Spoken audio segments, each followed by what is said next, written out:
Here we're going to look at certain circle facts, or theorems. There are certain circle theorems that might be encountered in questions on circles. For example, you should know that the tangent to a circle at a point meets the radius to that point at right angles. So here we can see a radius from the center to the circumference. The tangent at this point meets the radius at right angles. For example, suppose we want to show that 5, 8 is a point on the circumference of the circle x minus 1 squared plus y minus 5 squared is 25, and we want to find the equation of the tangent to the circle at that point. Note that this question is in two parts. First of all, we want to show 5, 8 is a point on the circumference, and then we want to find the equation of the tangent. Any point on the circumference will satisfy the equation, so substitute the x and y values into the left-hand side of the equation. So we have x is 5 and y is 8, and we're going to substitute into the left-hand side of the equation.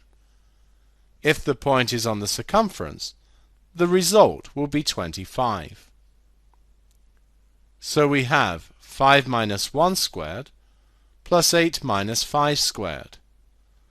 This is 4 squared plus 3 squared, which is 16 plus 9, which is 25. Therefore the point does lie on the circle. The fact that this gives us the value on the right-hand side, the 25, is sufficient to show that the point is on the circumference. We now want the equation of the tangent to the circle at this point. We know the radius and the tangent are perpendicular.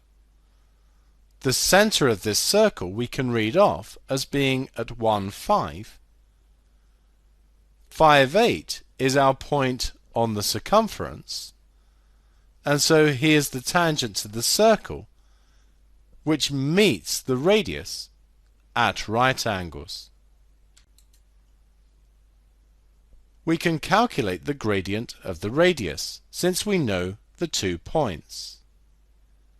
Using m is y2 minus y1 over x2 minus x1, we get 8 take away 5 over 5 minus 1, which is 3/4. Since the tangent is perpendicular to the radius, its gradient is the negative reciprocal.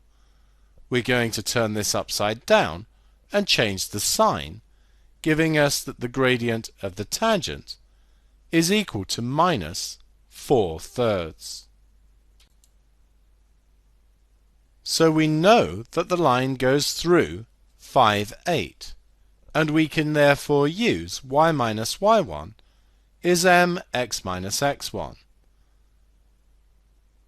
Y minus 8 will be equal to minus 4/3 x take away 5. Multiplying both sides by 3 gives 3y minus 8 is minus 4x minus 5. So 3y take away 24 is minus 4x plus 20. Rearranges to 4x plus 3y is equal to 44.